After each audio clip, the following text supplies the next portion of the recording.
तो guys 2023 horror movies के लिए काफी बड़ा साल साबित हुआ। जहां बड़ी बड़ी जॉनरा मूवीज स्ट्रगल करती नजर आई, वहीं हॉरर मूवीज आती रही और पैसा कमा के जाती रही। ये राइज 2021 से स्टार्ट हुआ था और अब ये बहुत बड़ा रूप ले चुका है। हॉरर की एक नई वेव आ चुकी है, जिसके चलते 2024 में अब बहुत बड़ी हॉरर मूवीज देखने वाले हो। और बड़ी से मेरा मतलब है कि हॉलीवुड के बड़े बड़े स्टूडियोज द्वारा बनाई गई। हर एक बड़े स्टूडियो ने अपनी एक ब्रांच को सिर्फ हॉरर मूवीज बनाने में लगा दिया है, क्योंकि कोई भी ये मौका गंवाना नहीं चाहता। तो इस वीडियो में मैं आपको 2024 में रिलीज होने वाली उन मेन हॉरर मूवीज के बारे में बताऊंगा जिनकी दुनिया भर में हाइप है। और अगर आप एक हॉरर फैन हो तो आपको भी इनका वेट जरूर होना चाहिए। तो चलिए अब ज्यादा देर ना करते हुए जल्दी से लिस्ट स्टार्ट करते हैं।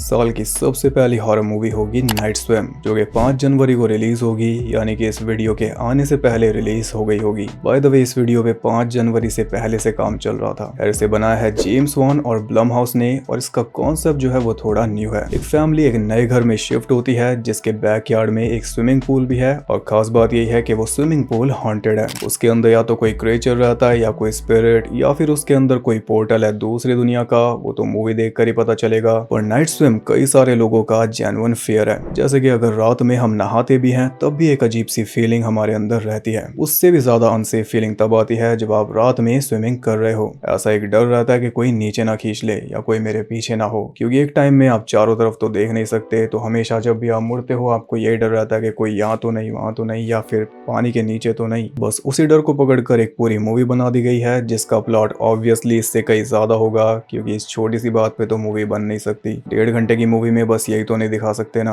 तो और इसमें क्या होगा वही देखने लायक बात होगी। तो अगर आपने मूवी देख लिया तो आप कमेंट करके बता सकते हो मूवी ने इम्प्रेस किया या फिर डिप्रेस। मूवी के अंदर आप देखोगे वाइट रसल और कैरी कॉन्टन जैसे एक्टर्स को। और मेन बात यह है कि साल की शुरुआत फिर से ब्लम हाउस करेगा। इसके बाद 9 फेब को आएगी लीसा फ्रैंकेनस्टाइन। 1989 में बेस्ड ये मूवी लीसा और उसके क्रश के बारे में होगी। बस थोड़ी सी अजीब बात यह है कि उसका क्रश एक लाश है। लीसा उसे फ्रैंकेनस्टाइन स्टाइल में फिर से जिंदा करेगी और फिर उनकी लव स्टोरी स्टार्ट होगी। लीसा उसे अपने सपनों का राजकुमार बनाएगी और उनकी कहानी में जो अप्स एंड डाउन्स आएंगे वही होगी पूरी मूवी। एक रोमांटिक हॉरर कॉमेडी आप इसे कह सकते हो। इसके बाद 14 या 16 फेब को आएगी हाइप में भीगी हुई मूवी विनी द पू ब्लड एंड हनी 2। पिछले साल पू के ऊपर जो मूवी आई थी उसी का सीक्वल होगा, यानी कि उसके आगे की स्टोरी। और इसका बजट सीधा 10 गुना बढ़ा दिया गया है। इसी के चलते हमें कुछ नए कैरेक्टर्स देखने को मिलेंगे, जैसे कि आउल और टिगर। और जो पुराने कैरेक्टर्स थे जैसे कि पू और पिगलेट, उनका भी रूप पूरी तरह ट्रांसफॉर्म हो चुका है। इस बार प्रॉपर प्रोस्थेटिक मेकअप का यूज किया जाएगा, जिसे लीड कर रहे हैं शॉन हैरिसन, जो कि वर्ल्ड वॉर ज़ी, हैरी पॉटर और गेम ऑफ थ्रोन जैसी फ्रेंचाइजीज के लिए काम कर चुके हैं। तो मेकअप और गोर बहुत हैवी होने वाला है। ये मूवी अपना एक पूरा यूनिवर्स बनाना चाहती है। हालांकि जो पिछला पार्ट था वो 2023 की सबसे वर्स्ट हॉरर मूवीज में से एक था, पर इस मूवी के आने के बाद ऐसा लगता है कि इसकी एक कल्ट फॉलोइंग बन जाएगी। सुनने में आया है कि पू इस बार लेदर फेस की तरह चेनसो घुमाता हुआ दिखेगा,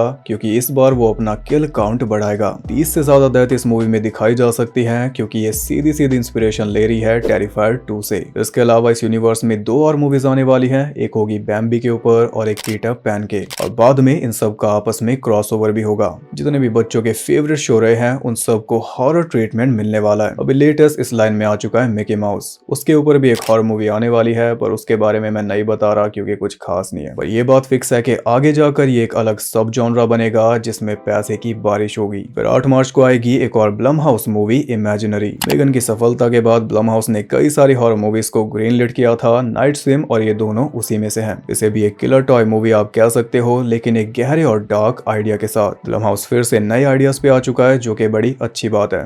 बेकार मूवीज कई बना ली। इसमें हम चॉन्सी नाम के टेडी बियर को देखेंगे, जिसकी ओनर जेसिका बचपन में उसे छोड़कर चली जाती है। फिर जब सालों बाद वो वापस अपने बचपन वाले घर में जाती है तो उसकी बेटी एलिस को चॉन्सी मिल जाता है। वो एलिस के साथ कोई गेम खेलने लगता है जो कि बहुत भयानक रूप ले लेती है। उसके परिणाम बहुत ज्यादा घातक साबित होंगे। मूवी का आइडिया मुझे फ्रेश लगा और ऐसा लगता है कि इसमें एक गहरी थ्योरी भी छुपी होगी। ये बस मेरा मानना है। अगर इन मूवीज के ट्रेलर ब्रेकडाउन आपको देखने हैं तो आप मेरे सेकंड चैनल सिटीजन एक्स्ट्रा पर जाकर लाइव वाले टैब में देख सकते हो। इसे डायरेक्ट किया है जेफ वैडलो ने, जो बना चुके हैं ट्रूथ और डेयर। इसके बाद 5 अप्रैल को आएगी एक और बड़ी movie the First Omen. The Omen का प्रीक्वल यानी कि उससे पहले की स्टोरी। द ओमेन एक बहुत बड़ी फ्रेंचाइज है जिसमें कई सारे सीक्वल्स हैं, एक रीमेक है और एक टीवी सीरीज भी। और अब ये फ्रेंचाइज एक नए सिरे से स्टार्ट होगी। अभी कुछ ज्यादा रिवील तो नहीं हुआ, बस प्लॉट ये है कि एक अमेरिकन लड़की को रोम के एक चर्च में भेजा जाएगा काम करने के लिए, जहां पर उसे एक डार्क सीक्रेट पता चलेगा एक एंटी क्राइस्ट के जन्म के बारे में। फिर 19 अप्रैल को आ सकती है एक यूनिवर्सल मॉन्स्टर मूवी जिसे डायरेक्ट कर रहे हैं स्क्रीम 5 और 6 के डायरेक्टर्स। इसमें मेलिसा बरेरा भी देखने को मिलेंगी। स्क्रीम से याद आया, स्क्रीम 7 का क्या बनेगा वो अब कोई भी नहीं जानता। उसका हाल बेहाल है, तो फिलहाल उसे छोड़ो। यार इस मूवी के बारे में अभी तक कुछ भी रिवील नहीं हुआ, ना इसका नाम ना इसका पोस्टर। बस ये रूमर है कि एक ग्रुप एक लड़की को किडनैप करेगा, पर जिसे वो किडनैप करेंगे वो निकलेगी ड्रैकुला की बेटी। यूनिवर्सल मॉन्स्टर्स के लोर के ऊपर ये एक नया टेक होगा जो आज से पहले नहीं हुआ। यूनिवर्सल मॉन्स्टर्स की बहुत बड़ी फॉलोइंग है, तो हाइप इसकी अपने आप बनी पड़ी है। इसके बाद 25 अप्रैल को आएगी एक साइकोलॉजिकल हॉरर मूवी इमैक्युलेट। इसके बारे में ज्यादा कुछ बताने के लिए है नहीं, बस एक खास चीज ये है कि इसमें मनी हाइस्ट वाले प्रोफेसर भी देखने को मिलेंगे। फिर 10 मई को आएगी हॉरोस्कोप। इसमें हम कुछ कॉलेज स्टूडेंट्स को एक एक करके मरते हुए देखेंगे उनके हॉरोस्कोप के हिसाब से। इसके बाद 17 मई को आएगी एक दमदार मूवी द स्ट्रेंजर्स चैप्टर 1। 2008 में आई थी द स्ट्रेंजर और 2018 में the Strangers Prey at Night. दोनों पहले से बहुत ज्यादा फेमस है, दोनों की ही कल्ट फॉलोइंग है। उसी फ्रेंचाइज की 3 नई मूवीज बनकर तैयार हैं, द स्ट्रेंजर्स चैप्टर 1, चैप्टर 2 और चैप्टर 3। इन्हें पुरानी दोनों मूवीज का रीबूट बताकर मार्केट किया जा रहा था, लेकिन अभी थोड़े डाउट्स हैं। मूवी आने पर ही सब क्लियर होगा। और अभी ये नहीं पता कि ये तीनों चैप्टर्स रिलीज कैसे होंगे,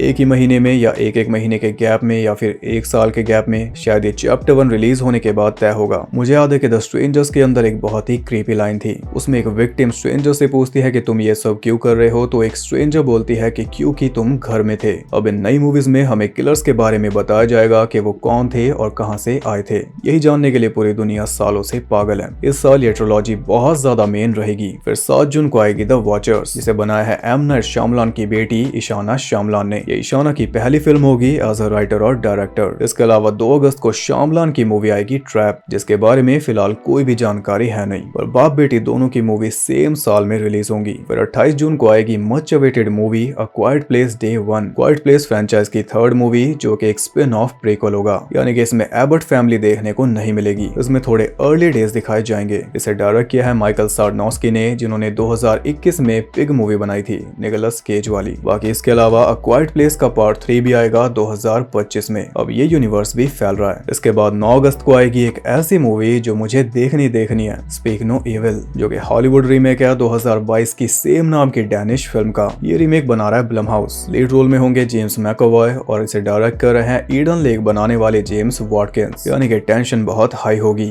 एंड में। अगर आपने 2022 वाली ओरिजिनल मूवी नहीं देखी तो मैं हाईली रिकमेंड करता हूं कि आप उसे जरूर देखो, आपकी आंखें खुल जाएंगी। 2022 की वो सबसे बेस्ट हॉरर मूवी थी, पर सैडली कोई ये बात जानता नहीं, लेकिन रीमेक आने के बाद सब जान जाएंगे। इसके अलावा एक और रीमेक बन रहा है ट्रेन टू बुसान का, जो कि हॉलीवुड में आएगा लास्ट ट्रेन टू न्यूयॉर्क के नाम से। उसके बारे में कोई अभी तक न्यूज है नहीं, पर शायद वो भी इसी साल आ जाए, क्या पता। इसके बाद 16 अगस्त को आएगी एक और खतरनाक movie alien Romulus, alien franchise की नई मूवी। और साईफाई के अंदर एलियन फ्रेंचाइज से ऊपर कोई भी नहीं। अब एक नई एलियन मूवी आ रही है तो प्रमोशन की भी कोई जरूरत नहीं, नाम ही काफी है। ऊपर से इस मूवी को बना कौन रहा है, फेडे एल्वारेज, 2013 वाली इविल डेड और डोंट ब्रीथ जैसी मूवीज बनाने वाले। बाकी आप खुद ही समझ जाओ कि ये मूवी कैसी होगी। मूवी का प्लॉट अभी सीक्रेट है, बस इतना पता है कि ये एलियन और उसके सीक्वल एलियंस के बीच की स्टोरी होगी, जैसे कि सॉ एक्स। अब सॉ की बात हो ही गई है तो इसके बाद 27 सितंबर को आएगी सॉ 11, जिसमें हम जिगसॉ, हॉफमैन और अमेंडा को फिर से एक साथ देखेंगे, तो हाइप बहुत ज्यादा है। सॉ एक्स की सफलता के बाद ये तो होना ही था। अब इसके बाद एक और मूवी भी आ सकती है और क्या पता उसके बाद और भी आए। इसके लिए मैं बहुत ज्यादा एक्साइटेड हूँ, आपको पता ही है। पर इससे भी पहले 6 सितंबर को आएगी बीटल जूस 2, 1988 वाली बीटल जूस का सीक्वल। इसे टिम बर्टन ने ही डायरेक्ट किया है और अगर आप टिम बर्टन को नहीं जानते तो बता दूं कि टिम बर्टन ने अभी वेडनेसडे सीरीज बनाई थी। मूवी में माइकल कीटन अपने रोल में फिर से नजर आएंगे, साथ में विनोना राइडर, जेना ओर्टेगा, विलियम डफो और होंगी मोनिका बेलुची। 1990 से ये सीक्वल की तैयारी चल रही थी लेकिन बन नहीं पाया था, इसलिए इसकी वेट बहुत ज्यादा है। फिर 18 अक्टूबर को आएगी स्माइल 2, 2022 की सबसे ज्यादा पैसे कमाने वाली मूवी स्माइल का सीक्वल, और ये तो होना ही था। प्लॉट अभी सीक्रेट है पर डायरेक्टर सेम होंगे। इस बार अगर अच्छी राइटिंग कर पाए तो क्या पता ये भी एक फ्रेंचाइज बन जाए। फिर 25 अक्टूबर को आएगी काफी लंबे टाइम से पेंडिंग पड़ी द वुल्फमैन, जिसे डायरेक्ट कर रहे हैं हमारे ली वैनल। ये भी यूनिवर्सल मॉन्स्टर के वुल्फमैन के ऊपर एक नया टेक होगा जो कि काफी पहले से बन रहा है। मतलब कि ये डार्क यूनिवर्स का पार्ट था जिसके बारे में मैं वीडियो बना चुका हूँ। वो यूनिवर्स बनने से पहले बिखर गया था। इसमें रायन गॉसलिंग लीड रोल में होने वाले थे जो कि फिलहाल तो है नहीं। ली वैनल भी बड़ी मुश्किल से वापस आए हैं तब जाकर ये मूवी बन पा रही है, वरना सालों से अटकी पड़ी थी। इस बड़ी स्टूडियो मूवी से सीधे सीधे टक्कर लेगा आर्ट द क्लाउन टेरिफायर 3 के साथ, जो कि सेम दिन 25 अक्टूबर को रिलीज होगी। अब देखना यह है कि पीछे कौन अटेगा, आर्ट या फिर यूनिवर्सल।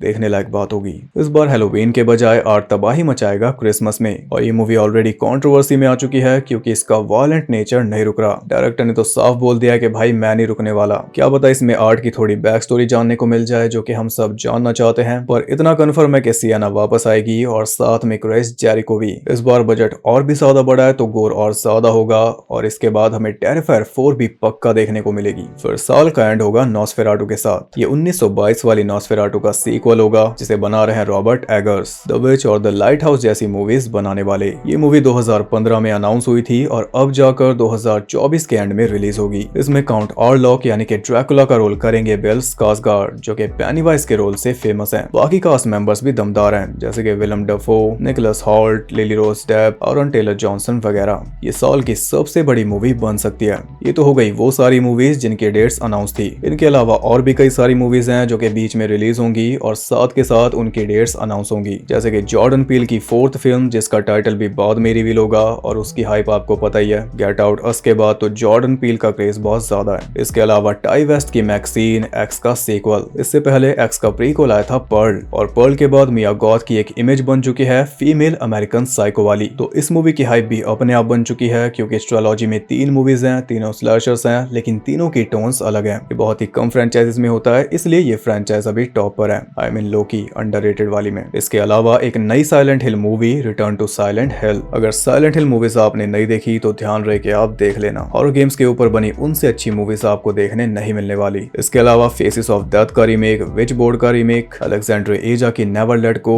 मलिसा बरेरा की योर मॉन्स्टर और द वन, रॉन्गटन के राइटर की हेल्प, आउटकम द वोल्स, जेरड लीटो की एड्रिफ्ट, ब्रायन फुलर की डस्ट बनी और क्रिस्टल लेक टीवी सीरीज जो कि जेसन के ऊपर होगी, बारबेरियन के डायरेक्टर की वेपन्स, कॉन्जरिंग का आखिरी part The Conjuring Last Rites. हर साल मेरी लिस्ट में शामिल होने वाली सेलम स्लॉट जो कि सालों से बन के तैयार है लेकिन आज तक रिलीज नहीं हुई, पता नहीं कब रिलीज होगी। उसके प्रोड्यूसर हैं जेम्स वान। इसके अलावा मार्कस डंस्टन की All My Friends Are Dead, Cloverfield का सीक्वल, इंसिडियस का spin off Thread, Nicolas Cage की लॉन्ग लेग्स, शेल्बी ओक्स जो कि एक यूट्यूबर ने बनाई है, पर्ज फ्रेंचाइज के क्रिएटर जेम्स डी मोनिको की द होम, फ्रैंक ग्रिलो की ईयर 2, जस्टिन लॉन्ग की Spin the Bottle, Wormwood movies के क्रिएटर की स्टिंग, समारा वीविंग की एजरेल, द क्रो का रीबूट जिसमें क्रो का रोल करने वाले हैं बिल स्कार्सगार्ड। इनके अलावा और भी कई सारी लो बजट मूवीज हैं जो कि साथ के साथ अचानक से आ जाएंगी ऑनलाइन। तो अगर उनकी अपडेट्स आपको चाहिए तो आप मुझे इंस्टा पर फॉलो कर सकते हो, वहां पर मैं सारी अपडेट्स दे दूंगा। पर सारी मेन मूवीज यही थी। बॉलीवुड की बात करें तो छोरी 2, भूल भुलैया 3, स्त्री 2, vampires of Vijayanagar, haunted 3D का अगला पार्ट, एक गुजराती मूवी आई थी वश, उसका भी हिंदी रीमेक बन रहा है अजय देवगन के साथ, जबकि वो मूवी अभी तक ऑनलाइन रिलीज नहीं हुई। थोड़ी अजीब बात है, शायद बॉलीवुड का हाथ है। तुम्बाड़ 2 की भी खबरें हैं पर वो 2025 से पहले तो नहीं आने वाली। बस मुझे एक उम्मीद है कि फाइनल डेस्टिनेशन 6 भी इसी साल आ जाए, मुझे बहुत उम्मीद है। तो ये थी एक बहुत बड़ी लिस्ट जिससे आपको अंदाजा हो ही गया होगा कि 2024 हॉरर मूवी का साल रहेगा। हॉरर इतना ज्यादा देखने को मिलेगा कि आप पक जाओगे, पर मैं आपको पकने नहीं दूंगा, कंफर्म। बाकी जो मूवीज साल के बीच में अनाउंस होंगी उनकी अपडेट्स आपको इंस्टा पर मिलेगी, तो वहां पर आप फॉलो कर लेना। और आपको कौन सी मूवी का सबसे ज्यादा वेट है वो भी आप कमेंट करके जरूर बताना। बाकी वीडियो पसंद आई तो एक लाइक कर देना, थोड़ा नया एक्सपेरिमेंट है मेरे लिए तो मुझे फीडबैक दे देना। और ऐसी और यूनिक वीडियोस देखने के लिए चैनल को सब्सक्राइब करके बेल नोटिफिकेशन को ऑल पर सेट कर लो ताकि मुझे वीडियो बनाने की मोटिवेशन मिलती रहे और आपको वीडियोस की नोटिफिकेशन। बाकी ऐसी और फेस कैम वीडियोस मैंने प्लान की है तो तो अगर आप अच्छा रिस्पॉन्स दोगे तो आपको जल्दी जल्दी देखने को मिलेंगी। तो गाइस कमेंट और लाइक जरूर करना। बाकी इसी वीडियो को बनाने में इतने दिन का गैप आ गया क्योंकि इसमें काफी ज्यादा टाइम लग गया, ये सब वीडियो ऑडियो सब सेट करने में। आई होप आप समझोगे। बाकी एक बार ये सेट हो गया तो फिर ऐसी वीडियोस आने में अब ज्यादा टाइम नहीं लगेगा होपफुली। तो मैं आपसे मिलूंगा अगली वीडियो में, तब तक के लिए सबको बाय।